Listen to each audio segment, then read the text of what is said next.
Incoming transmission. Radio Rebellion.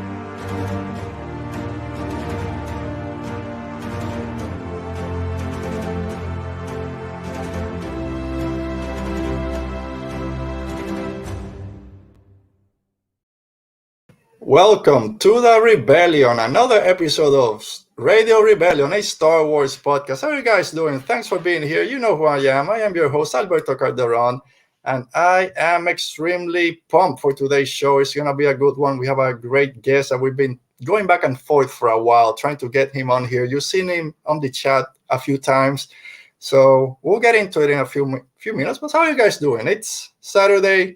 Little rainy out here in Florida, so hopefully our connection keeps up. Nothing happens. We'll be fine. It's all fine, like Han Solo, and everyone says, we'll be fine. I thought we were in trouble there for a minute, but it's fine. We'll be fine. So yeah, how you guys doing?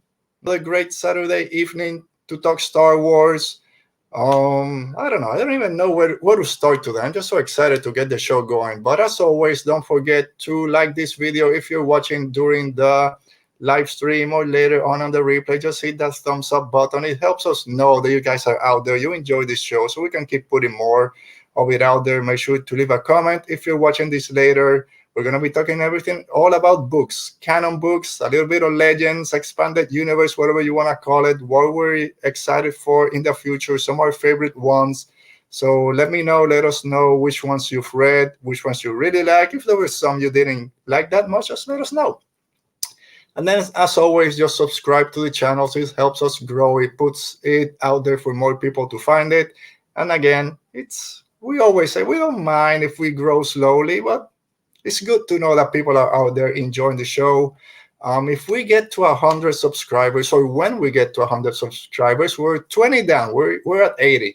I'll do something. I've been thinking about doing either a commentary or a live watch of one of the movies or a TV episode. I don't know. So we'll get to 100 first, and then we'll figure it out.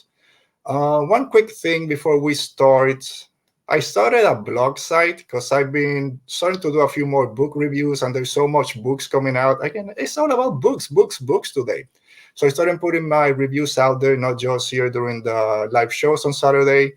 So you can go check it out. It's radiorebellionpodcast.wordpress.com. We had a few reviews out there for A Taste of Courage by Justine Ireland, Light of the Jedi by Charles Soule, and Thrawn Ascendancy Chaos Rising. So go check those out. And soon, once I'm done with this great book, Into the Dark by the great Claudia Gray, there'll be a review on it on the site. And of course, we'll review it here. And next week, we have our live review of Light of the Jedi. Finally, we're going to go deep into that book. It's going to be a spoiler-filled review, so make sure that you've read it before tuning in. So yeah, go check it out. And I'll just put this out there real quick. Even though we're not officially participating, tomorrow is Star Wars Podcast Day. So there's a hashtag going on Twitter right now. Apparently, February 7th is the day that the first Star Wars podcast was released. So that's going on tomorrow. There's about 80 different podcasts releasing their episodes tomorrow. So go check it out. I think they also add Star Wars Podcast. You'll find them. So yeah, it'll be fun. All right, that's enough. Let's get on to the show. Let's bring our guest. Who's our guest? You know who it is. If we're talking Star Wars books, canon books, there's only one guy we could have here. Our friend, or hopefully he'll still be our friend by the end of the show, because we're going to talk about Boba Fett and what he said one day. So it's our friend. Let me bring him, Andrew Geha, host of Outer Rim Riz. How you doing, Andrew? Alberto, I'm doing well. Thank you for having me on. We were talking off air about how long we've been chatting about making this happen. So I'm glad to finally be here. It's an honor. So thank you for having me on today. Yeah, no, thanks for coming. Like I was saying, we talked about it a little bit before we started. We started Going back and forth on Twitter a few months ago, last year, before Mandalorian Season 2 started. I see you have your cup. You're learning. Have some liquid when you're on the show. Those live shows there. I got my water here. Don't worry. This is coffee right now, so I've Oh, got the water to balance it a little all right. bit. All right. So hopefully I don't put you to sleep. So that coffee will come in handy. So one of our mutual Twitter friends, our friends that we had here on the show, I've been lucky enough to be on their show once. Wanna Be Jedi podcast. They did one of those shows. They go by character. All their episodes, they focus on one character. And they were talking about bounty hunters, and they made a comment about this guy here, about Boba Fett, and how he's not the best bounty hunter out there. And granted, there's some good ones out there, but I think someone that's on this stream right now chimed in. I don't know what you said exactly, but basically agreeing to it. And I couldn't have. I didn't know who this guy was, how to read reads. Who does this guy think he's talking about my guy, Boba Fett? So I jumped in, and we went on a GIF war for I don't know how long. But by the end of it, it's okay, respect. I got to give it to this guy. I'll follow him. And then from that point on, it's been all pleasant. I do have to say, I'm glad that you brought up the GIF war, and this is something that I kind of saw from afar before I actually got to like engaging with you on Twitter. Is that the GIF game is strong with you? It's the strongest with you. Like Oh, thank you. I do. We love the Force, but I think the real power is in the GIF game, and so that's where it's at. But I'd grown up with one of my brothers is a huge Boba fan, and so growing up, he was really, hype about Boba's character. And so I'd always had a respect for the fans that really loved Boba Fett. I never really understood it personally, but, just growing up with my brother and then also seeing your love for Boba on Twitter. I respect it. I respect it. Am I joined with you completely? Not there yet, but I knew that you knew what you were doing, and I'm glad to finally make this happen.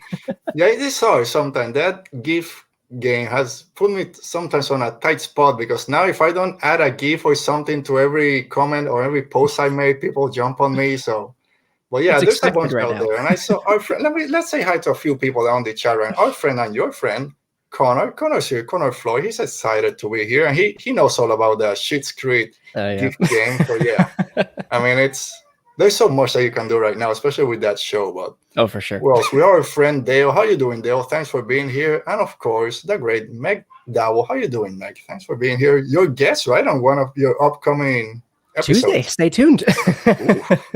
It should be a good one. Actually, it is. I know that, and you all will know that soon. Yeah. All right. So yeah, Boba Fett. I know I've always defended Boba, and I understand that with the original trilogy, there wasn't a lot to go on. Yeah, he's this cool character. But then you have people defending and going crazy and sorry for everyone that loves them, but Lobot. Okay, Lobot doesn't do anything. So are there Lobot stands out there? Yes, they are. And there is, who is this? The Cantono guy, ice cream guy. Everyone loves them. Empire Strikes Back, running in Cloud City with the... Oh, God. I couldn't throw a name at you. Hood. So Wilro Hood and all these background characters, everyone, and fine, love them. So, but when people attack Boba Fett, just cool. That's fine. That's all I need. He looks cool. I'm good for it.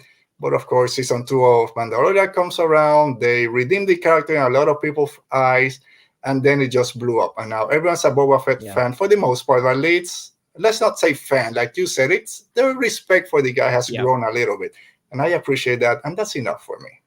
That'll also grow 100% when the Book of Boba Fett drops. Yes. It's such a good point. It's so fascinating in the fandom, and I'm guilty of this too, where we find like these obscure characters that we just jump on, and Boba wasn't, not nearly as obscure as, Lobot or Max Rebo and all that, but there stands for just about every character in Star Wars. So I respect it. I see it. And my respect for Boba since season 2 of the Mando has it's grown. I will say it's grown. You gotta be careful with Max Rebo. I know there's some Max Rebo fans out there. Our friend Brian from Pink Milk is a big Max Rebo fan. We had a whole episode just talking about that scene in Return of the Jedi, the Jabba the Hutt scene, and most of it was talking about Max Rebo. So we gotta be careful when we talk about some characters out there. But that's all right. So Outer Rim reads, where this idea come from? Because there's 100,000 Star Wars podcasts, and it's hard to differentiate yourself. Even my show, I know it's the same that you can find out there. Let's talk about the news, and then just make a weekly topic. But your show is different. So where did that idea come from, and then the name? Where did all this come from? I wish that I'd pulled up my tab for all the name ideas that we had for because I did a big brainstorming session with some friends to think about a name. But I guess before reaching that, I guess this was maybe a couple of years ago now that I started really getting involved with Star Wars books. The first one I read was Thrawn.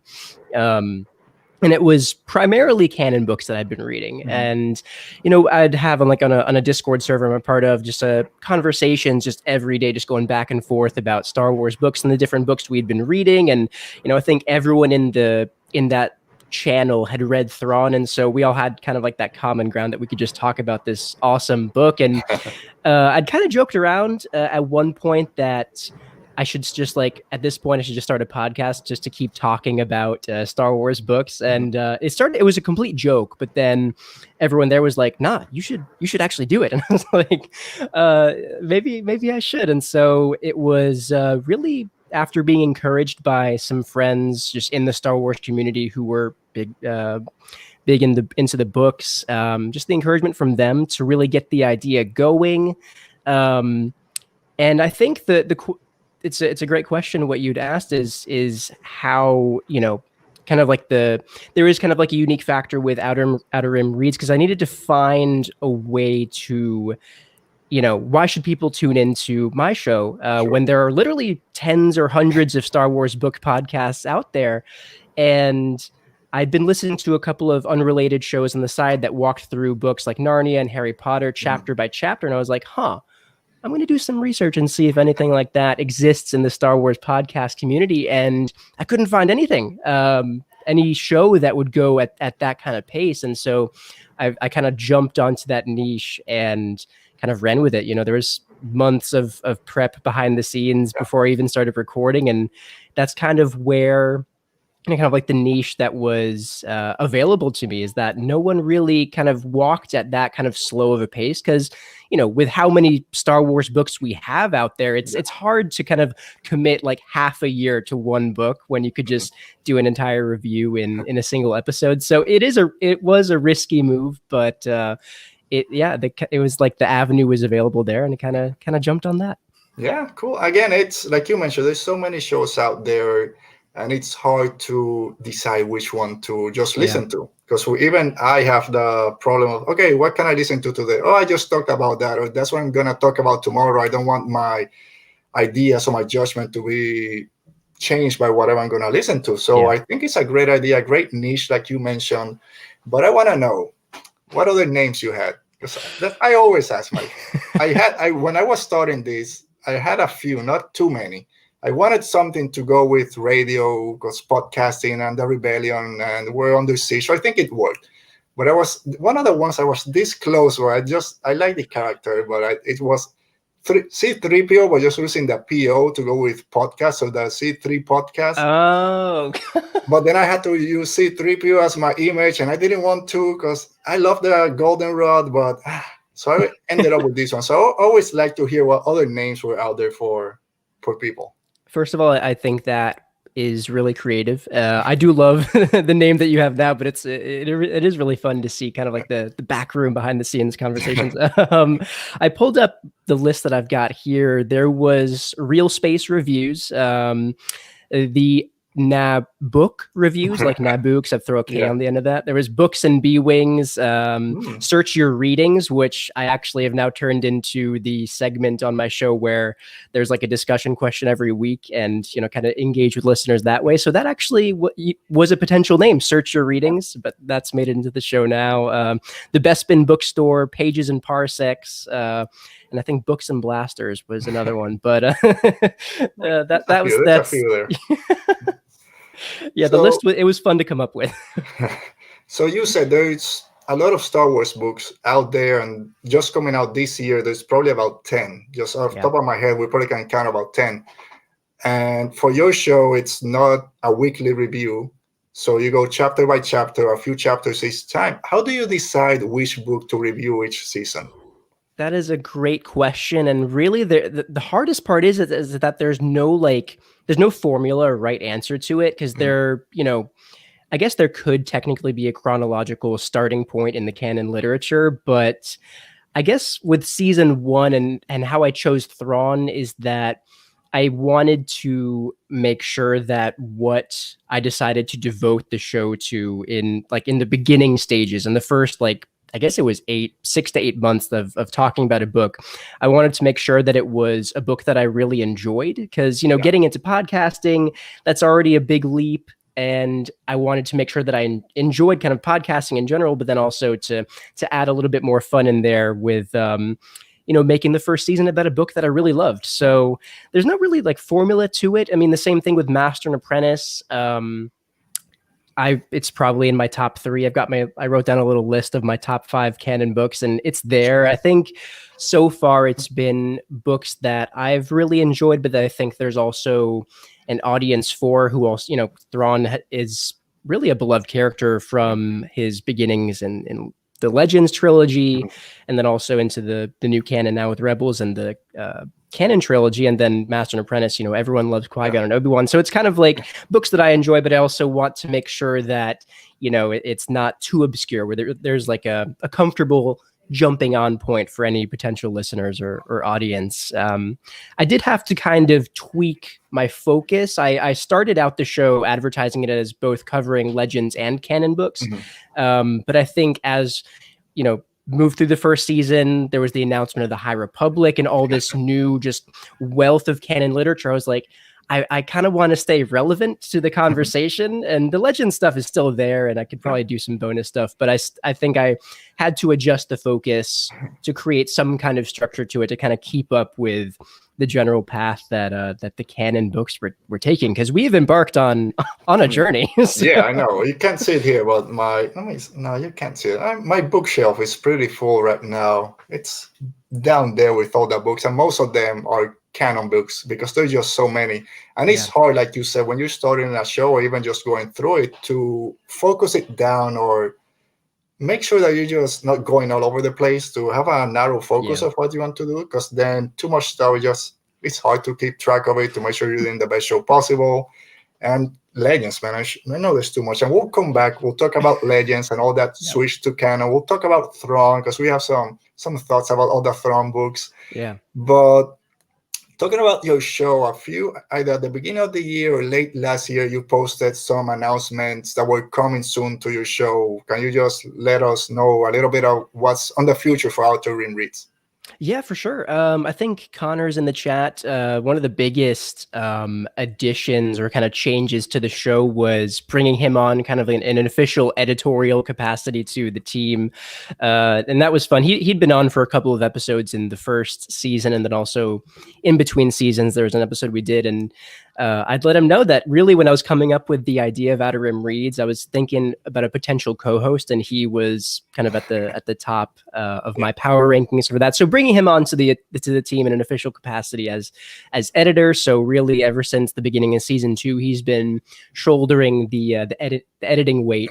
And he's done a great job. So that was probably the biggest change. We had been talking behind the scenes about creating a new show that will be airing in January 2022. So next year, it'll be geared to, we can't really give many specifics. We don't really want to at this point, but it'll be geared towards fans of the Clone Wars and Rebels, both kind of veteran fans and new fans who want to dive into the shows. So that'll be kind of the target audience. So that'll be airing in January 2022. And so no scoops today, no scoops. Well, that's fine. As far as that goes. I don't make my Twitter living on scoops, so I leave that to other people. But. Yeah, sorry, I can't really give more than just breadcrumbs there. But just with the growth of the show throughout the first season, I decided to create some merch items and a Patreon for the show, which is probably the second, or I guess the third biggest behind the new show, because that's going to be big. But a Patreon for the show with just a bunch of bonus content, bonus show. That's where I kind of throw in the bonus audio and the bloopers, and trying to create a community of patrons kind of behind the scenes. And it's been a good time. So I think between adding Connor as the editor, the new show airing next year, and then the Patreon for the show, that's kind of those were the big announcements on the beginning of the year, kind of the 1 year anniversary. Decided to drop all that news. Do you think once you finish season 2, which you say is Master and Apprentice, are you taking a break or jumping right straight to season 3 and have a start date already set? I have scheduled through the end of season 2. Typically, I guess, well, not really typically, because there's only been 2 seasons so far, but between season 1 and 2, there was kind of like a couple of month break. I did have some, I think 5 episodes that aired, not related to Thrawn or anything like that. It kind of just random episodes talking about maybe the character of Thrawn in Rebels, comparing to the books, and Arinda Price. And then there was a couple of tournament episodes, just fun episodes that not really related to the books. So I think after season 2, after we wrap up Master and Apprentice, there will be another kind of interseason break with just different kinds of episodes there to change up the pace a little bit, breath of fresh air before we dive into the next book, chapter by chapter. We'll leave it there. All right. So before we officially start, so what book are you looking for? Not what book, in general. What are you looking forward to in Star Wars? Can be a book series, the video games, TV shows, movies. What are you looking forward to? What am I looking forward to? The first thing that came to my mind was the Lego Star Wars video game. I'm really excited for that. I purposefully have not been diving into the High Republic yet. I may or may not be looking to dive in a little bit deeper in my third season to the High Republic. So I've been purposely staying away from that, trying to avoid spoilers. So I am excited for the High Republic. I'm excited to finally start reading it for redacted purposes. But I think that from a literature point of view, that how can you not be excited about the High Republic? This is, I was kind of just taking some notes to prepare for this, and just seeing how much planning went into it, kind of the vision for the High Republic. It's so expansive. I think I have to be excited for the High Republic. So I think, shows and games aside, I think the High Republic should be kind of at the focus of every Star Wars book fan's view right now. It is on mine. I've said it before when it was revealed what Project Luminous was. It's High Republic, expansive, connective story, not tied to anything. 200 years before the Phantom Menace, I became extremely excited. And became what I was looking forward to the most in all of Star Wars. We had, at that point, we knew Andor was coming, Kenobi was coming, which I'm extremely excited for both of them. All the new shows that were announced that we covered last week. If you haven't seen last week's show, go ahead and check it. But the High Republic, because we always said, a lot of Star Wars fans said, we've been in this Skywalker saga for over 40 years. Give us something new, either in the future or in the past. Okay, bam, here you go, 200 years, a new era. So this is going to be awesome. I'm hoping it's going to be awesome. And so far, we won't talk too much about the High Republic today, but so far, it's all been hits. No misses so far. Test of Courage is awesome. Light of the Jedi is great. I'm almost halfway into the dark. Claudia Gray, I know you and Meg, Joshua, who doesn't? I see you, Meg, in the chat. Yes. So I'm right there with you. High Republic is what I was most excited for, and so far it hasn't missed. So yes, that's it. Right. I've heard a lot of great things about it, all the books that people have read so far. So I can't wait to jump on that train myself. It's good on you for skipping and not getting any spoilers so far, because this started a month ago. Early January is when those first books came, and then all the comics books. Unfortunately, I don't have time to read, or just there's so many comic books to follow. But man, High Republic. All right, so before we start, let me check the chat real quick. Let me officially say hi to our friend Nicole. Nicole is here from Peace Love Star Wars. Hi, Nicole. How are you doing? Thanks for being here. Like you said, Meg, just join me. If you need someone to yell about Into the Dark, this is the third person, Meg. I'm sorry, you're the third person that has asked me the same thing. When you talk about Into the Dark, I need to be there. So I already have someone, unfortunately. I have two people actually, because we're doing a back-to-back show. So maybe a third one. Meg, I was going to reach out to you eventually because I need to have you here and we'll talk a little bit. But yeah, and our friend, he's going to be here in a few weeks. Salacious from Good Evening, Alberton, friends from Salacious, the Monkey Lizard. You know, a new Funko backdrop. Yeah, it's again, everyone loves those so stuff. good. I know. I gotta make a show just going through everything. You really should. Yeah, I have my meager collection next to me, and I am jealous. Yeah, sometimes it's good because then you start and it's like, oh no, My I gotta. prized possession is the course. Thrawn. And you know what? I don't have that guy back here. Maybe we can do a trade. No. I will say I may or may not be embarrassed with how much money I put forward for that one, but I looked for it, so I might have you know. But it's I know even some that I bought at regular $9 price, I checked 4 or 5 months later they're at $150, stuff like this. Like, come on, yeah. Why? It's The so one crazy. My holy grail is the New York Comic Con exclusive Captain Rex, but that's over $200. But eventually, sacrifices I'll find we make. someone. Yeah. How far are you willing to go for your pops? Does Maybe my not wife need to know? $200 far. Yes, 200. I was this close to buying the Darksaber, which is like 220. It's like no. We could probably arrange a duel, an open combat. I think I have mine stashed away. If you really want it, come and get it. I mean, I have my other lightsaber. We can battle, and whoever wins keeps both. So, like true Mandalorians. But no, my big purchase is gonna be eventually, and this unfortunately, COVID happened. So last year was my 40th birthday. I've been since Galaxy's Edge was announced. I'm not going when it opens. I'm 2 hours away from Orlando, so I could go every weekend. Yeah. I'm not gonna go. I'll wait for my birthday, middle of summer, and I'm gonna build my lightsaber. $200. I don't care. That's the only thing I want. I wanna be there and build my lightsaber. No, you're not.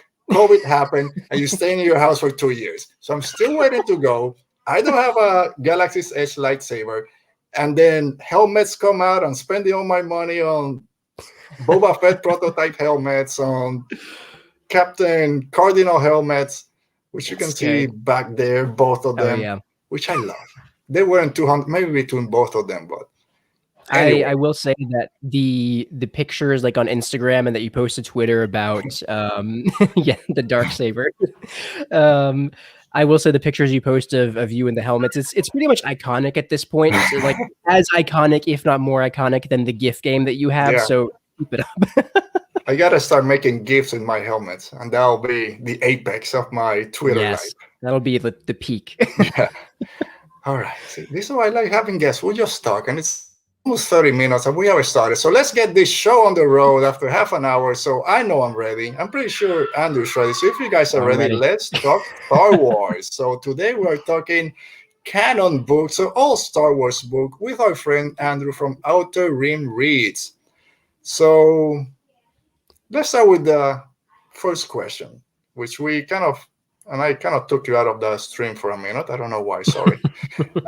So you talked about Expanded Universe a little bit. So let's start right there. Did you read any Expanded Universe books before they became legends and then Star Wars canon took over? The quick answer is no. My fandom, the more I think about it, it's really not how I really envision it. Is that I never really kind of became a hardcore fan, which I mean I know there are people who are more hardcore than I am, but in my perspective, a hardcore fan until probably the summer of 2017 is that was really when I first started watching the Clone Wars, and it wasn't like for another 1-2 years after that when I first started kind of diving into the Star Wars books. Like I loved reading growing up. And so I would be in Barnes and Noble, in the the sci-fi fantasy section. I would see this blue guy with red eyes in the Star Wars section just staring at me. I'm like, I don't know. I don't know about it. So it wasn't It's until weird. relatively recently, yeah, he was kind of just kind of off-putting, glaring at me from the shelf. But I think the reason for that, and I would read a lot of fantasy and sci-fi growing up. I think the reason that I didn't dive into the Star Wars books is that it seemed very overwhelming. I grew up, with the movies. I loved the movies growing up, and then I loved the Clone Wars TV show. But I just didn't like. I'd see on the shelves like all these Star Wars books, and I just didn't know where to start, and it seemed kind of a little bit overwhelming to me. And so I guess I didn't before Disney's kind of rebranding of with the new canon and all that. I didn't really dive into the books at all. It was really after the fact, after I kind of started reading some of the canon material, that I came back around to read some of the Thrawn is my favorite. That I came around to read Plagueis and the novelization of Revenge of the Sith, which I guess is technically Legends. But before, so good. Haven't finished it, but because like we mentioned, so many books came out, so I put it down. But You're right. I'm tempted to just say we should end the stream right now, and you can just get reading. But I did not read any of the Expanded Universe Legends material before kind of the rebrand, which it was really after the fact. I didn't know where to start, and I kind of purposely just stayed away from it because it seemed so much. It seemed very kind of, Star Wars is kind of, weird as it goes, with the space lizard, space wizards and space lizards too, Bosk. But the expanded universe seemed like another step above that. I was kind of too afraid to reach for until relatively recently. So space wizard, space lizard, and the only High Republic thing. So there's a Trandoshan Jedi, so you got a space wizard lizard. So it's all connected there. The perfect combination. Mr. Reyes, how you doing, Tony? Thanks for being here. So I'll do this quick because I forgot to ask you your Star Wars story, and we'll circle back to that one. Let me finish this real quick. So I was the same. Growing up, I didn't like reading, and I know that sounds bad. Kids read, okay? It's very important. I tell my kids every day, you need to read. But anything that was reading for school, I just didn't enjoy it because it's a chore, right? I had to read the Iliad for school. I'm like, no, this is the most boring thing ever. I picked it up later after I had graduated, and like, this is the greatest thing ever. Same with the Lord of the Rings and all that stuff. So I didn't get into reading Star Wars books for the same reason that I grew up with the movies, and that was it. Expanded Universe, it's cool, but it doesn't tie directly. Wasn't attracted to it, so I didn't go to it. So I didn't read really any Canon's book.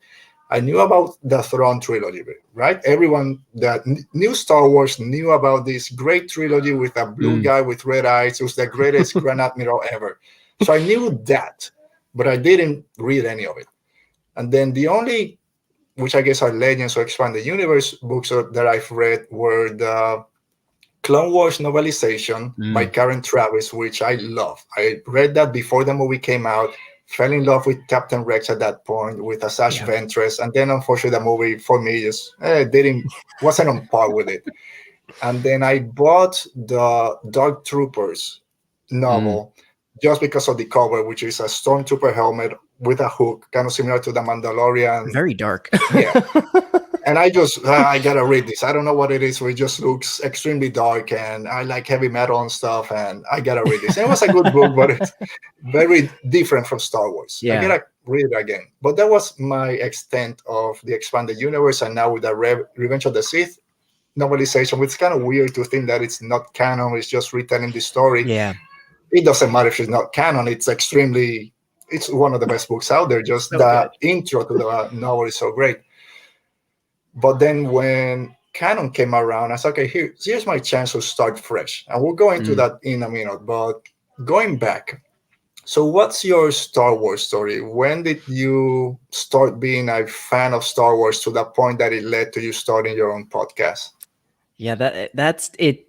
ended up being a very big jump. If I told myself like 5 years ago that I would be doing a Star Wars literature podcast, I would have said, nah, no. Uh, but I'd said a little bit earlier, I grew up around the movies, watching the movies. I have my mom to thank for that. So, mom, if you ever watch this stream, shout out, mom. She saw A New Hope in theaters, and she grew up around the movies. And so, when me and my brothers were born, it might have been right out of the womb that she said, "Here's A New Hope." It was Good mothers too. I mean, she's really responsible for my love for Star Wars, Harry Potter. She would read us Harry Potter every night, like a chapter every night, and Lord of the Rings and all that. So really, she, I have her to thank for my Star Wars fandom. But we'd watch the movies. She introduced us first to the OT. So even though Phantom Menace was the first one that we saw in theaters, the first Star Wars movie she made sure we saw was A New Hope. Kind of her starting point. Go, mom. Yeah, you go, Nico. Hillary's a saint. And yeah, kind of her starting point was our starting point. And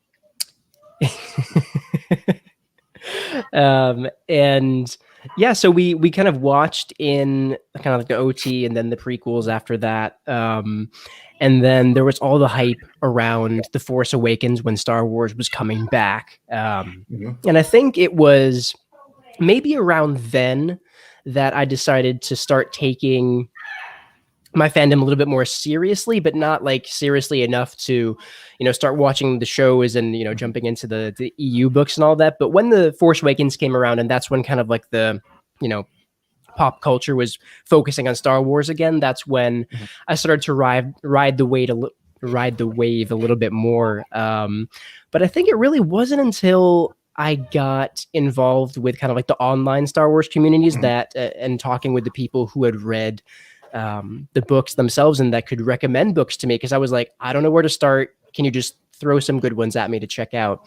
It wasn't really until then, maybe around like 2018 or so, or maybe 2019. It was really recent that I started to kind of take the next step into reading the books, watching the shows, like rewatching the shows, and really diving in. There was a period of time where I would check out a different Star Wars book from the library like every week and just kind of blow through them. And I think it was maybe in the past couple of years that I really kind of turned up the dial a little bit.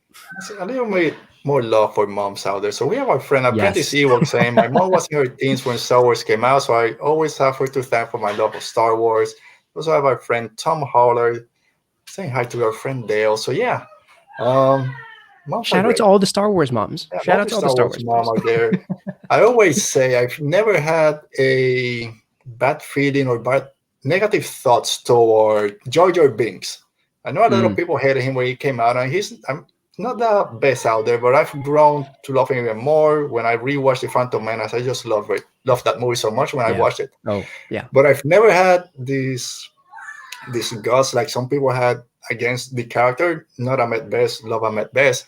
Yeah. But like everyone's thanking their mom. I'll thank my mom for this. She always, every time I put a Star Wars movie, she would say, "Is that the one with the goat?" She thought that Jar Jar looked like a goat, and she would sit there. If I say, "Yeah, that's the one with the goat," then she will sit down. We'll watch it together. So, mom, wherever you are, thank you. God. I haven't heard that take before, but now I will go with Jar Jar. He is a Sith Lord. I will say he's also the goat. A goat. Yeah, I'm here for it. Type of goats, yeah. So yeah, it's some memories. We all have those memories. Bring you back to not childhood, because I was 19 when this movie came out, but still a good memory to have of your parents, especially when unfortunately they're not longer with you. So kids always say thank you to your parents, love them, give them a hug, and if they want to introduce you to something you think you won't like because they're your parents, come on. Lord of the Rings, Star Wars, Harry Potter. Listen. And again, we've talked about this show on Twitter. It doesn't matter if you're a fan for 40 years or for the past couple of years. If you like Star Wars, you're a Star Wars fan. That's it. Don't let anyone else tell you anything else. Anyway. That's how it should be. Well said. All All right, we have here our friend I haven't seen in a while, Emperor Holocron, saying if you had to suggest one Star Wars book or book trilogy to someone who'd never read any Star Wars, what would it be? Canon or Legends? Emperor Holocron jumping straight to our Rebel Thoughts and Questions segment. So did I have this? No, I didn't have this question recently, but can we come back to it? Nah, let's answer it right now. You run the show. You run the show. I know, but I'll forget then, and we won't have time. So if you have to say one Star Wars book or book trilogy, let's go with Alphabet Squadron. It's the one out there. The final book is gonna come out next month. Victory Prize. Alexander Freed has done a great job with this trilogy so far. Really enjoyed the first one. Second one was pretty good, and then this third one, hopefully, it's gonna be a great conclusion. So I think trilogy start with that one. Single book. If you've never read a Star Wars book, let's go with the GOAT, Claudia Gray, right? And pick whatever you want. People always say, can't believe I just blanked on the name. Lost Stars. Lost Stars, thank you. But Lost Stars, Leia, Princess of Alderaan, those are a great book to start with because they're an easy read, but they're so intense, so great. So I think those are good ones to start with. It is a really great question, and that's the one that I struggled with when I was trying to find a starting point in the literature. I haven't read the Alphabet Squadron books yet. I hear the Alexander Freed writes them fantastically. Yeah. I hear they're more of like kind of like war stories, a very different kind of style of writing than like Timothy Zahn or Claudia Gray. If I were to recommend a single book to jump on with, it would probably be either the if we're talking like Legends, Revenge of the Sith novelization, and it's a familiar story, I think. But if we're talking canon, I would say Lost Stars. It's kind of like the generic answer. Claudia Gray, but it's generic for a reason, right? Because it's so good. You need to read that. All right, so let's keep going. Master Apprentice, and if you want to read Master Apprentice or you're not sure, just tune into Andrew's show. He's going through it now, chapter by chapter, with some great guests. Oh man, it's so awesome. All right, so let's go back to where we were before we diverted a little bit. But so what are your thoughts when you heard Disney was transitioning from the expanded universe? Okay, thank you. You're Legends now. We'll take some if we want, but we're starting with Canon, and this is not the only thing that counts, but we're starting fresh with Canon. What was your reaction to it? If I were to give my honest, like kind of like that time period answer, it would be also I hear Ahsoka is a very good book. It would be that I kind of didn't really have an opinion on it because I hadn't read any of the EU at that point, or what was to become the EU at that point. That was before I jumped into the book, so I knew it was happening. I knew people had mixed feelings about it, but I wasn't involved enough to have an opinion on it. Looking back, I think now where I am looking back, I think that it was the right move. Just because I know how I felt at the time, where there was just so much. And I know canon will get to a point where there will be, hundreds of canon books, but I feel like looking back, it was the right move because, especially since everyone was kind of jumping into Star Wars again, kind of a hard reset was kind of needed because it was, and I've talked with different friends about it, like, as good as the EU is, there's some really fantastic books. The Legends Thrawn trilogy is fantastic. But I think creating like a common start point again, kind of, because the books still exist. If you want to read the EU, they're still there. But I think a hard reset was kind of needed to get everyone, or as many people as possible, back on the same page at the same start line that they could. So I think it makes sense. I can see why people would be upset about it. But again, the books are still there. It's all fiction in the end. But I think it made sense because it was kind of all over the place. And and maybe I haven't read enough Legends material for this statement to be correct enough, but I feel like there wasn't really a cohesive narrative, or as cohesive of a narrative as there is now with the new canon. So yeah, that's kind of my looking back at it now approach is I think it was necessary and it makes sense. Yeah, For I'm yeah. I'm a similar mindsets. We talked about it at the beginning. I didn't read really the expanded universe legends, whatever you want to call it, from back then, just because there were so many. You didn't know where to start, if anything connected. 300 stories about Han Solo at the same time period, so you don't know what to go with. I've heard that Chewie gets killed by a moon and About to stuff say like that. that. It's A yeah, moon just kills him. like it's like Claudia Gray. If you mention books, you're gonna talk about Claudia Gray. You mention expanded universe, you talk about Chewie dying by a moon. But at the same time, there is the great Thrawn trilogy, Timothy Zahn. You gotta go to that one. The Plagueis novel now is another one. But over the same mindset, I didn't read the books. I didn't know where to start. Oh, we're starting fresh. Okay, now I can get into it. Oh, it's gonna connect to everything. All right, this makes sense. And even with that, I didn't start right then. I didn't read the first few books that came out. I started with Bloodline just because so many people were gushing about it. And that's the first one that I started. Was the same kind of mindset. I haven't started.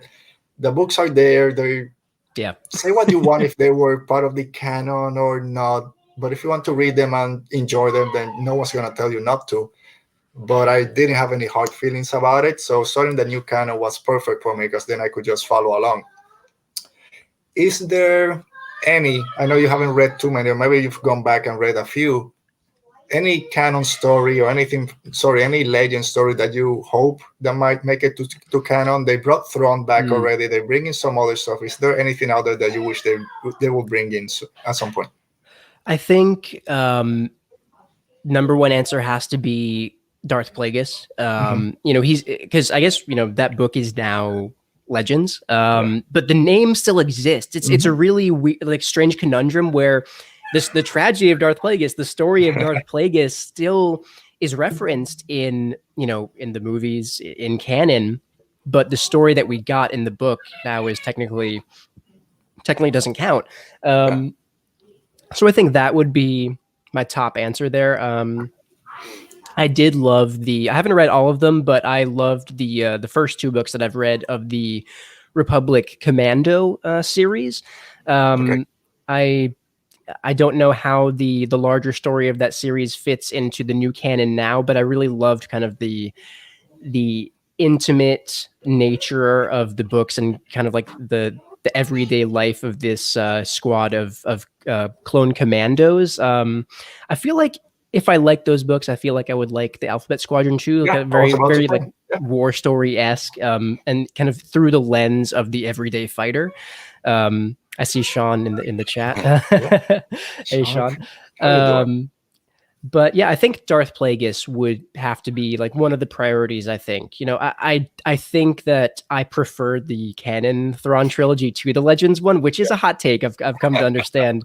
So I don't think there's any really tweaks that need to be made there. I don't think that really ties in at all to the post Return of the Jedi story that is now kind of set in canon stone. So I think Darth Plagueis, that's still to be explored more and elaborated on. And I think it's what a lot of people want to see. So that's, of all the Legends books out there, I think that's the only one I would buy right now, just because I think it connects so well from everything that I've heard that I would just make it part of my own head canon.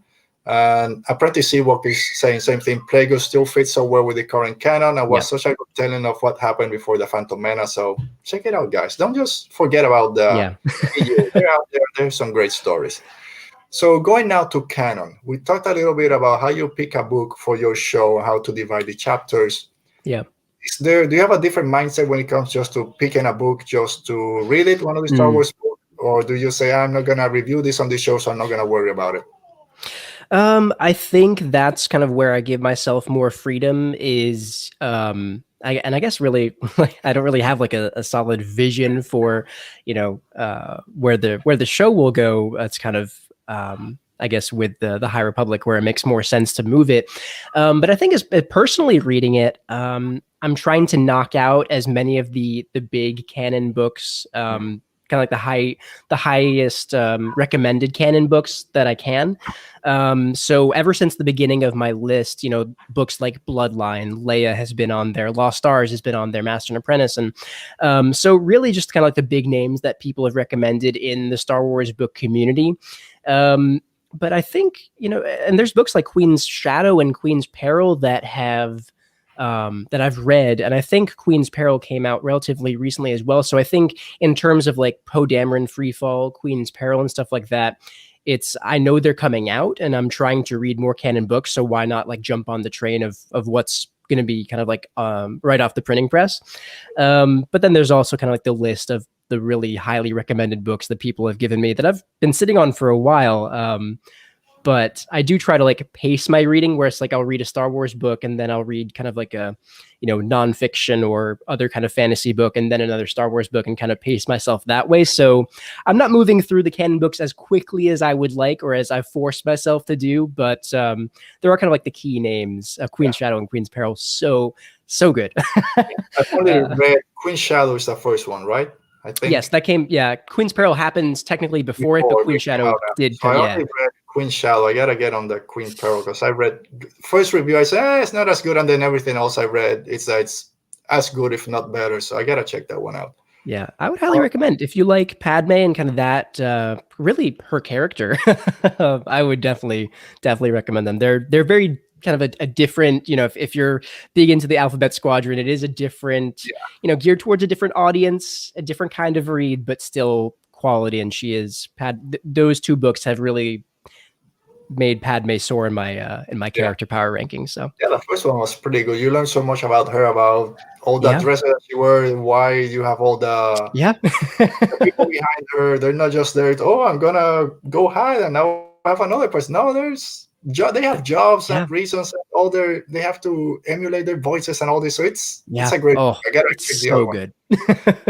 Let me ask you this, because I've gone both ways, and I've talked to a few people. I've gotten different reaction or responses. What are your thoughts when we see the movies, for example, and something is not explained, or it's just left to your imagination, and then we get the novelization? You gotta read the novel, and that's where they explain all that. And then some people say, why wasn't that on the movie? I'm not gonna go read a book. And some other people say, that's on a book. Yeah, let me go then grab the book. For example, I don't buy too many novelizations for that reason. I prefer to watch the movie, and then if I saw it there, I don't need to read it. But again, you get Revenge of the Sith, which adds a lot to it.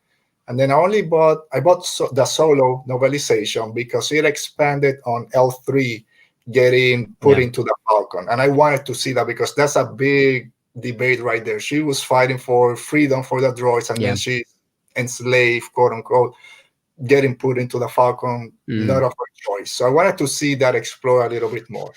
But most recently, of course, is Rise of Skywalker. The big question. Come back. Who the hell is Rey's dad? You gotta read the book. I gotta check it out because I want to know. And it's a great explanation. It adds a lot, and the book adds a lot to her training with Leia. There's a lot more with Leia. I don't know if you've read it, but there's a great scene between Chewbacca and Kylo Ren when they meet, which made me almost cry. That's the only thing I said. This had to be on the movie. But what are your thoughts on that? Do you think it's okay to leave those big components to the novel and hope that people go to it, or I don't know. That is one of the toughest questions that I think, Disney and Star Wars is faced with, and that, we as fans are faced with. That when you were asking the question, I immediately thought to Rise of Skywalker, because there are key parts of that story, of the Rise of Skywalker story, that are in the book that probably should have been explained in the movie, with how did Palpatine even survive, and some really beautiful moments with expanding on Rey and Leia's character, as well as their relationship, as well as with Maz as well. I don't think that fans should be put in a place where they have to, they're not given, I guess they have the choice to read the books and watch the movies. I don't think they should be forced to read a book to get material that they could have gotten in the movie, just because so many fans probably will never read the Rise of Skywalker novelization. I think they should, just because I love the books, but I can't make people want to read the books. And I think there is a line to be drawn where I think Revenge of the Sith, that novelization, Matthew Stover did it beautifully, where he walked the line between, kind of following with the story we got in the film and also adding kind of supplemental parts to it in the book, and not really, he didn't change the scope of the movie or kind of like the stakes of the movie that much with it, but what he added into the book was really, it added to the story in a way that, wouldn't really change anyone's understanding, or I guess they would appreciate it more. But there was never really like the choice where it's like anyone who saw the movies was kind of required to then read the book. I think Rise of Skywalker, they didn't walk the line as well. I thought the book was really well done, but I think there are just too many fans out there who would never be interested to read the Star Wars books, let alone the novelizations of the movies in general, to kind of force their hand like that. So I think it's a matter of walking the line in the right way. I think Ray Carson did that book, the novelization, and it adds a lot to the story. Yes. Let me just highlight a comment here about Apprentice Ewok. He's saying Star Wars has always used secondary material to fill in story and characters. There isn't enough time in big movies like that to these characters, and that's completely true. Yeah. So Skywalker is one of the big negative against it. It's like 3 movies or 2 movies put into one, even though it's over a 2-hour movie. There was a lot into it, even not counting what was in the books that should have been in the movie. But and it's funny because then I have read the novel, and my wife asked me after she watched the movie when it came out on Disney Plus, or I bought it, and she asked, how did Palpatine survive and who's Rey's father? And I started explaining all this. So this, I said, I don't care. You lost me. Dang it. So I see, because some people say, oh no, when they ask those questions, they'll go and buy the books, and that's more revenue for Star Wars. Yeah. That's fine for us. But then some people are like, I don't care if it wasn't. But it's so much that it can't fit. So that's, anyway, if you want to go out there, if not, just go on Google and someone will have a review of it and just say about it. Sean is adding, he agrees with Apprentice Ewok. Fans dig into so much minute that could never fit into the movie. Another plus for the Trust novelization is the added Leia content, which sadly couldn't be filmed. That's unfortunately, it's the truth of it, and there's nothing we for sure can do about it. Right. So let's talk canon books. Favorite canon books. So what are your favorite ones? So you said you had a list of top 5. Yeah. What are your top 5? And a quick mention of why those. If you want, just say one. I'll do another one, and then we can swap. Yeah. Doesn't have to be in any order, or that we know Thrawn is your favorite one. Yeah. Spoiler alert. So Thrawn is still in my number 1 spot. This will be in order. This is the first Thrawn canon book, correct? Yes, the first. Yeah, just Thrawn. With the, I wish I had it. I've got it back there, but that was it's just the cover. It just screams at you like this is who he is. But that's probably, I would be surprised if that ever falls down from the number 1 spot. I think a large part of it is the kind of like the sentimental value I put with the book, as that kind of being the start point for my journey into the Star Wars literary universe. And what that meant to me, that was, the inspiration for Outer Rim Reads and wanting to talk more about Star Wars books in general. Thank you, Apprentice Ewok. I would recommend that book very highly to anyone looking to start into Star Wars books. If I think it should be their first step, I would probably recommend a standalone book, just because it is part of a trilogy. So it's like committing to 3 books before you actually dive into anything else. But I think another intriguing part of that book was that it was through the eyes of someone on the other side. And as we know, it's not really that clear cut. It isn't just like good versus bad with Thrawn. It's it's kind of like the picture widens entirely when it comes to him. But I think that's what also drew me into the book, is that it wasn't like a traditional Star Wars story that I would have thought about reading. It was through the eyes of someone fighting for the wrong side, the bad guys. So there was that intrigue, and I think just the writing style from Timothy Zahn and Thrawn's relationship with Eli Vanto, kind of like the Sherlock Watson. It was a very fun read, very different from anything that I would have expected from a Star Wars book. So I would be surprised, I have read Lost Stars, and still I think Thrawn is still my favorite. So I'd be surprised if that ever gets knocked down from the number one spot. So I have Thrawn on my list. Not sure if it's in the top 5, but it's there. It's their top 200, maybe. Might be. I wrote down 1, 2, 3, 4, 5, 7 books, and it's there. It's in the top 7. Okay. And it might be I'll top allow 5. It's hard for me to rank some of these books because I only read them once, and there's so many stuff I forget about them. And now we've read 4 Thrawn Canon books, right? I think that's, and there's 2 more. But I was introduced to Thrawn, for now, through Rebels, because I didn't read the original trilogy. So I like Thrawn. I knew all the backstories, and you gotta, this guy's the smartest person out there. He knows everything about history and all this stuff. So I grabbed the book. I really enjoyed it. It's pushing a different mindset, a different type of Star Wars novel, a Star Wars story, not just on the other side. Is he really? And again, this is spoilers for everyone out there, for everything we're going to talk about. Is he working with the Empire? Is he just there to give information to the Ascendancy? Who knows? Everyone, that's the big thing, right? But then you bring a character like Eli Vanto to balance the Empire. And we've learned through all the other Thrawn books, he might be a great military commander. He has zero idea of the politics behind it. The Empire is all politics.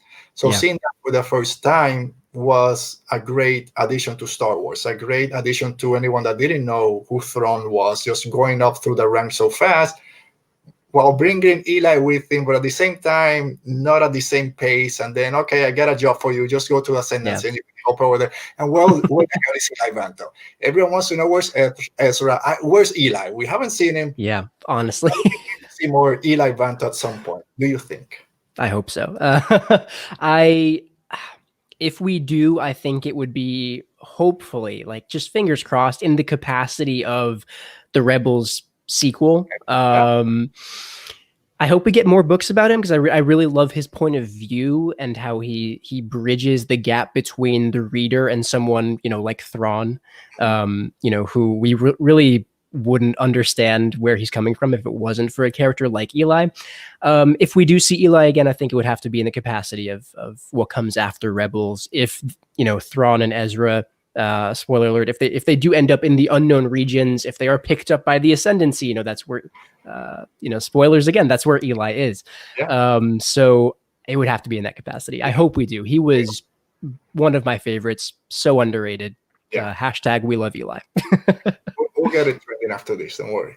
All right, so it's been an hour, so let's go. If we want, let's just do our top 3, because top 5. I want to get to our question. I'm trying to keep the shows close to an hour. Sometimes I go for 2.5 hours, and then I go out and there's angry people in my house. So for me, very similar in that I don't think something will top this book, not because it's the first one that I read, but because how well it connects to the movies, and because that's what I wanted from the books, where all the canon was mentioned. It's going to connect straight to the stories. Is the Catalyst book, also by James Luceno. So Catalyst, to me, that was top tier Star Wars. I loved that book, top to finish.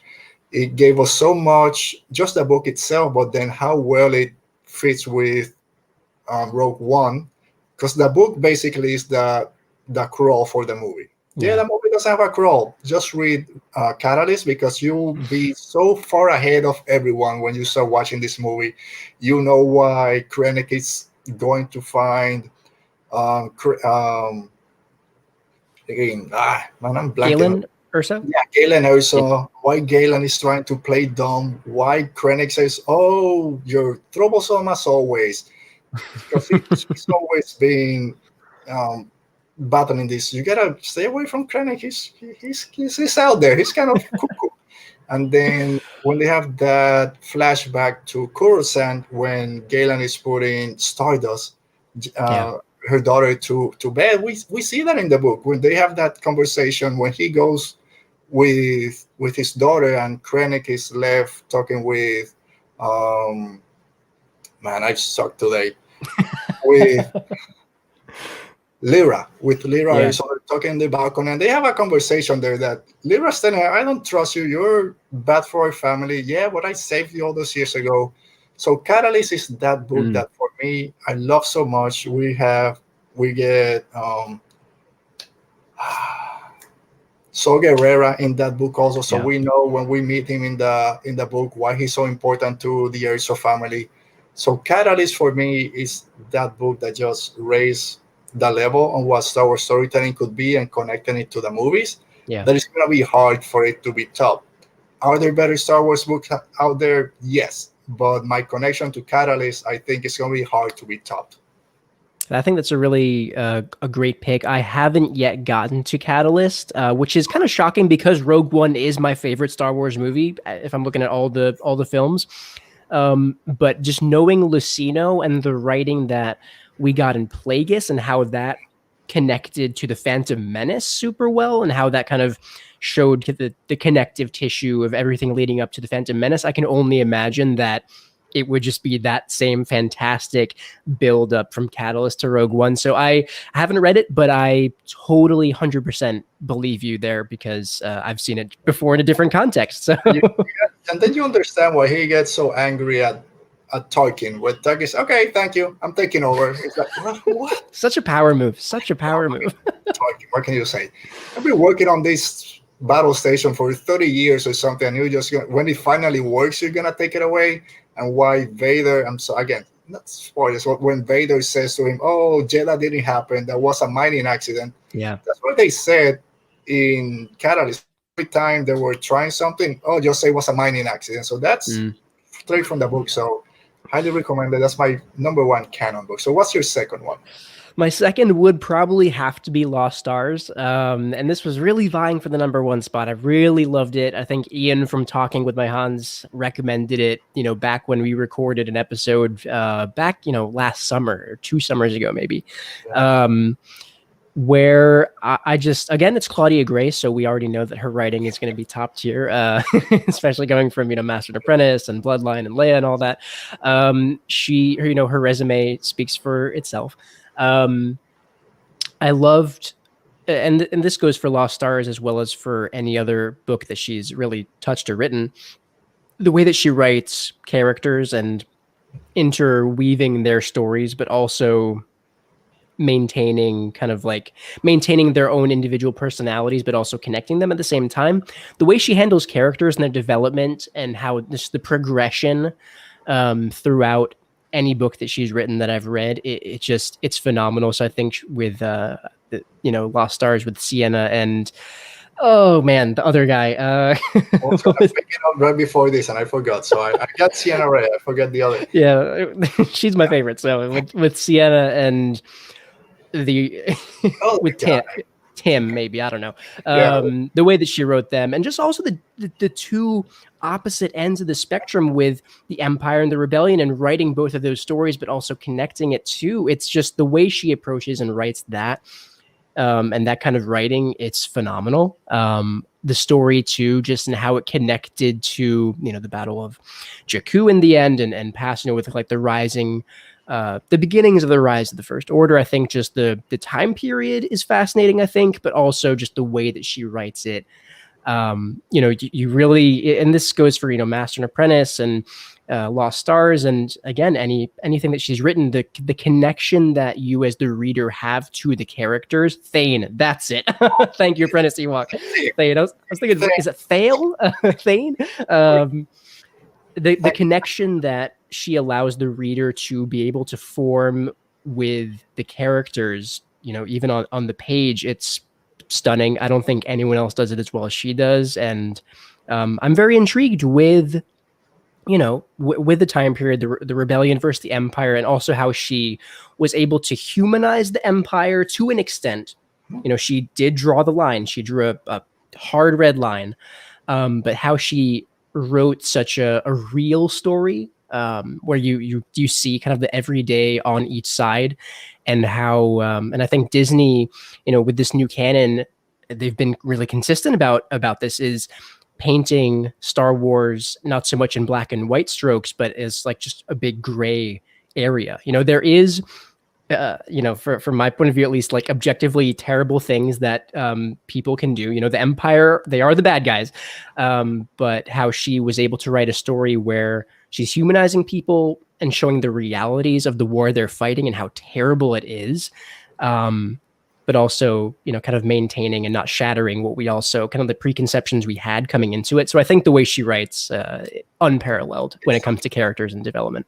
So no surprise, my second book, Lost Stars. It's same thing. Number one, but it would be too easy just to say. But Lost Stars and Claudia Gray, I'm reading Into the Dark right now. Won't go into spoilers, but it's the same thing. I'm reading this and thinking to myself how flawlessly she writes in the Star Wars universe. Yeah. Just the characters. You read this and you think, oh, this should it's so easy for her, which I'm sure it's not. It's gotta be excruciating for a writer to do something that seems to us so easy, because every character, you know exactly what they're going through. You know what the story is, and you connect with the characters. 5 minutes into knowing them, you're already in love with every single character. Yeah. And Lost Stars, and if you said that balance of the Empire, still trying to humanize them, but at the same time during a line, a lot of people do bad stuff. I mean, the bad stuff for the good, like Rogue One. You get a lot of that in the High Republic and Into the Dark. You can just read it and say, yeah, it's a great story. When you start weaving into, wait, is she, are Jedi and this New Republic really the good guys when they're trying to do all this other stuff? And she just does it wonderfully. Lost Stars is one of these books that I didn't touch because, I don't want to say because it was a YA book, but it came pretty quick, pretty early on in the new canon.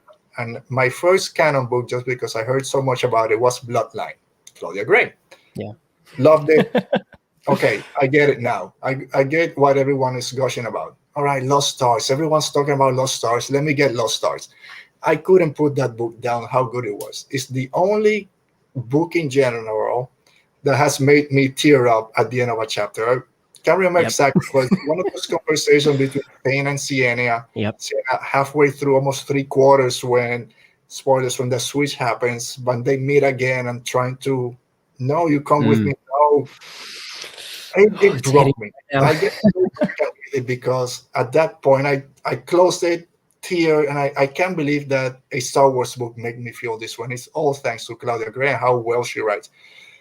And also, it's when you read the book, you think that the switch is going to be the other person. You think that Sienna's going to stay with the Empire from the way the book starts, because she's the one that wanted to go into this new facility. And then when everything happens with the Death Star, even before I think she leaves, and Thane is like, no, it's the Republic, the rebellion is the one. They kill billions of people. Yeah, but Alderaan and all this stuff, it's the conversation that a lot of fans have, but in a book, in a better, much elegant way to talk about it. And it's one thing that, you just go through the movies and you're like, I've read the movie, I watched the movies. Why do I need to read the movies? Everything happens in them. No, it's from a completely different point of view from these characters and all the friends that they have and the people they lose when they meet again. No, the rebellion killed our friend and you're still with them. And all the way to the end, you think she's going to be able to bring her back, and it's not happening. She's still locked over there. What else can we say about Lost Stars that hasn't been said before? And Claudia Gray, but there's a reason why Lost Stars is the automatic pick for top Star Wars books. Is because it's just so great, and why everyone's clamoring for a sequel. So Lost Stars. I both want a sequel and also don't, because I know how heartbroken I was at the end of it. I don't know if I can handle that again. All right, so let's finish up with this one. What's your third favorite Star Wars canon book? On my list here, I do have Master and Apprentice. I'm devoting half a year to talking about that book, so I think I will go to my technically number 4, but just for the sake of I've already heaped on enough praise for Claudia Gray. I will go back to Timothy Zahn with Chaos Rising. The reason that I throw this on here, and I will say that your review of it was fantastic and helped me to view it in when I came away from reading it, I was like, oh, 10 out of 10 book. Loved it. You made some fantastic points about it that really kind of tempered me, but it's still, I think, a phenomenal book. I think one of the reasons that it is on this list and that I'm talking about it now is I love the breath of fresh air that it was to Star Wars. To the books that we got, just with, a part of the galaxy that we've never read about before, as far as I know. And it still is about Thrawn, but the fact that he wasn't even a POV character, the whole story was through the eyes of the people around him, and the characters and the culture around him. I just love how Timothy Zahn expanded on the Chiss and the surrounding, species in the chaos. And I think it kind of ties well into what Disney is doing with the High Republic in kind of painting the galaxy in, a more diverse way, where we're seeing other species kind of in the center stage, in the center view. And I think it was a good kind of like start with that shift of gear.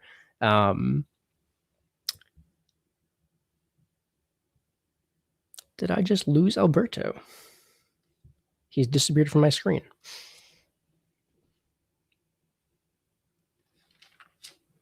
Let me see.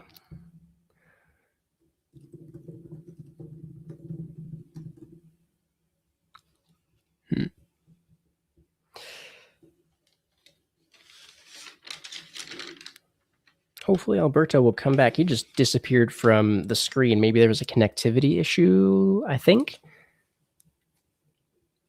He froze while I was still talking, and I was hoping that this wouldn't be the case, but...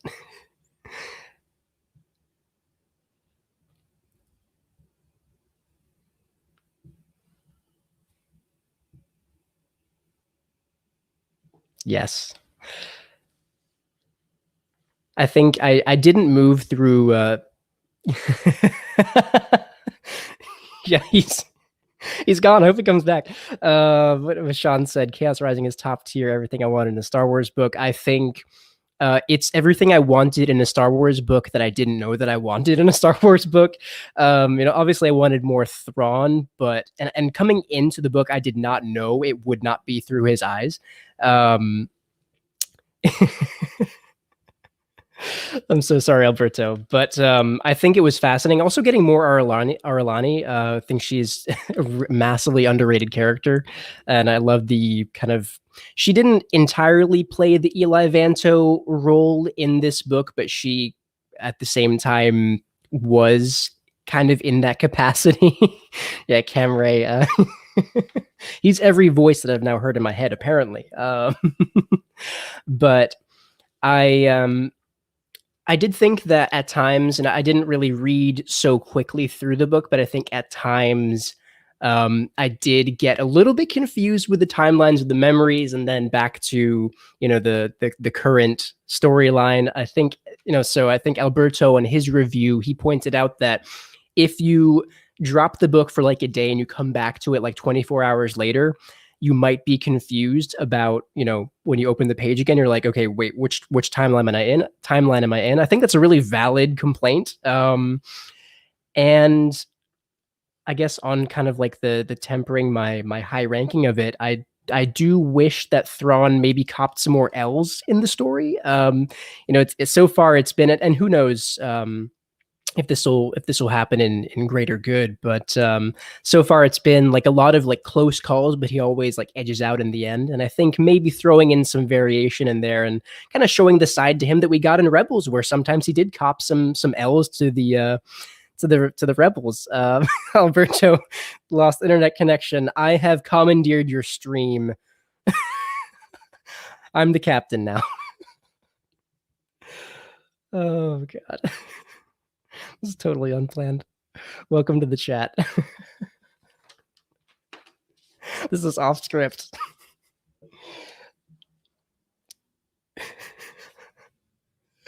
I need orders. But I would highly recommend checking out Alberto's review of Chaos Rising. A new captain is taking over. This is the new age. I'm taking the democracy, the republic that we had before, and I'm going to create the first galactic empire starting here. Officially, Outer Rim Reads is going to annex Radio Rebellion. Yeah, we're talking about Chaos Rising, and there's a stream chaos now where Alberto has lost internet connection. Hopefully he'll be back. I am not the captain of the show. There he is. Jesus, sorry about that. Oh God. Oh, thanks for managing. Oh my. That's right. I was a little unsure. I think it was Sean's inspiration, like just keep going. So I wasn't sure what to do there. Yeah, I thought it was I had cut down. Let me check. I went on YouTube. No, it's still going, and he's talking all over. So that's fine. Let me say hi to a few people. Hi, Rick. How you doing? Great guy from the JT Comlink. Voice of Light Entertainment. Thanks for being here. Thank you, Nicole. All right, yeah, you did a good job. Now I know. If I ever need to take a break or I can't do a show, I'll call you. Yeah, right. So I gotta finish because there's tornado warnings out here. So I don't want stay to safe. Yes.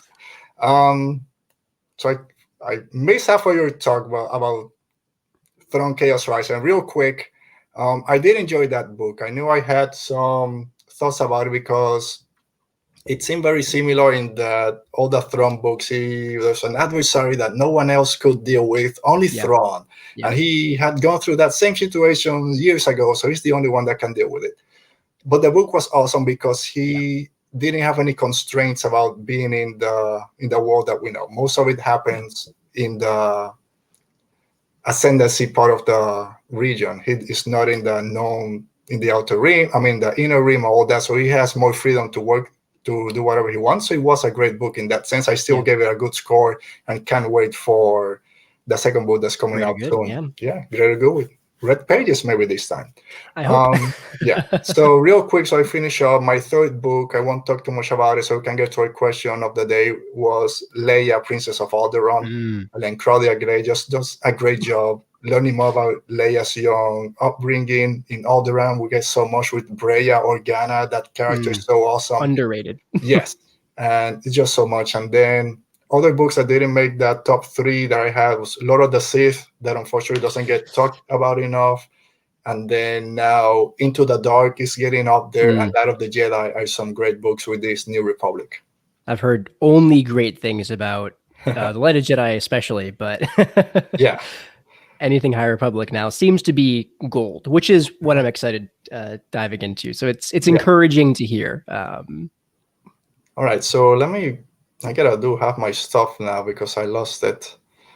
All right, so have you ever heard the tragedy of Radio Rebellion? Yeah, the tragedy of losing your internet connection halfway through a live stream. It just keeps going. It doesn't matter. Okay, so let's go to our fans. So we had a great questions and great conversation with our chat, but let's go to this section of the show that I love so much, and it's called Rebel Thoughts, when you guys send me your questions or your thought about anything Star Wars, and we discuss it here. So Rebel Thoughts, there it is. There's the rebellion. And our question comes from our friend Boba Fett Rules, or Fett Rules, who says, I don't know if this would be applicable, but I would want to know if there will be any Jango, Boba, and generally any Mandalorian history-centered books planned. And that's a great question that I don't have an answer to right now, but I think the best way I can go over it is that Mandalorian culture is so prominent right now in Star Wars. Everyone loves the Mandalorians. We got Book of Boba Fett coming with Sabine, Rebels, all that. Bo-Katan now getting more of a spotlight. The Mandalorian culture is really growing in Star Wars. So it wouldn't surprise me if they do something going back more to the history of it. With the Book of Boba Fett, maybe we get more on that sense. But do you think there'll be an actual history-wise book or anything about Mandalorians? I would love for there to be that kind of book, almost like a Fire and Blood Game of Thrones book, where it's just like a history textbook about the Targaryens, where I feel like if there was a culture in Star Wars that was like applicable to, houses and infighting and politics, all that, it would be Mandalorian culture. So I hope we do. Again, I cannot say if we will or not. But I think with the hype that the Mandalorian show is kind of creating, as well as, whatever we get in the Book of Boba Fett. Mandalorian culture is kind of like at the forefront of Star Wars fandom. So I hope we do. I don't think that we would get any more Jango Fett material, which is, a shame. He's my favorite. But I think if there was ever a time to get more lore, because Mandalorian culture is full of it, it would be now. And I think, or now or soon. And, we already know how much books can expand on our current knowledge that we get in the shows and movies. And we've already gotten a lot of complex Mandalorian culture in the shows. So imagine how much more we could get in literature. So I hope we do. I really do, because it's so rich. It's so rich. Yeah. All right. So that's going to end it for the second time, because you lost me the first time. But thanks, Andrew, for being here. Thanks for taking over the show for those couple of minutes and riding the ship. I know now I have a good successor if I ever need one. So where can our fans find you, and now in the future, everything out there? Yeah, for sure. So first of all, thank you for having me on the show. I'm really glad that this was able to happen. It's a great talk, and it was really fun being on the on the talking end of it with you here. It's already good when it's you interacting with the chat, but also being a part of it was really fantastic. So thank you, Alberto, for having me on the show today. If anyone wants to find me, they can find my personal Twitter at Andrew Geha on Twitter. Geha is Geha. If they want to find Outer Rim Reads, you can listen to the podcast wherever you get your shows, Apple Podcasts, Google, Spotify, Radio Public. You can find us on social media on Twitter at Outer Rim Read Pod, and on Instagram and Facebook at Outer Rim Reads Pod. And that's I'm most active on Twitter. Connor is kind of taking over the Instagram side of things. So I'm excited to see what he can do there. But you can find us on Twitter, Instagram, Facebook, and also me at Andrew Geha on Twitter. And that's where you can find us. Please give a listen, engage. I'd love to hear from you all. But thank you again, Alberto. This has been really fun. A really good way to spend my Saturday evening. Of course. We'll have you at some point in the future, and we'll bring Connor with you next time. For me, you can see down there at Radio Rebel Pod on Twitter and Instagram. Also, like I mentioned, we have now our blog site for all the reviews, Radio Rebellion Podcast.wordpress.com. Audio podcast comes out on Monday, so check that out. Apple Podcasts, Spotify, everywhere that you hear podcasts. And make sure you comment, like, review, subscribe, all the things that kids say when they finish the YouTube show. So thank you, Andrew, for being here. This was a great chat. Things happen, as always, with shows, but we rode the ship. Thanks to the chat, it was awesome. We had a great bunch of people getting all their comments and thoughts on the books. Thanks to Fred Rule for his questions. Sorry that we had to cut a few of it short, but life happens. So thank you, guys. Thanks, everyone, as always. So stay safe, be safe, and may the Force be with you. Radio Rebellion.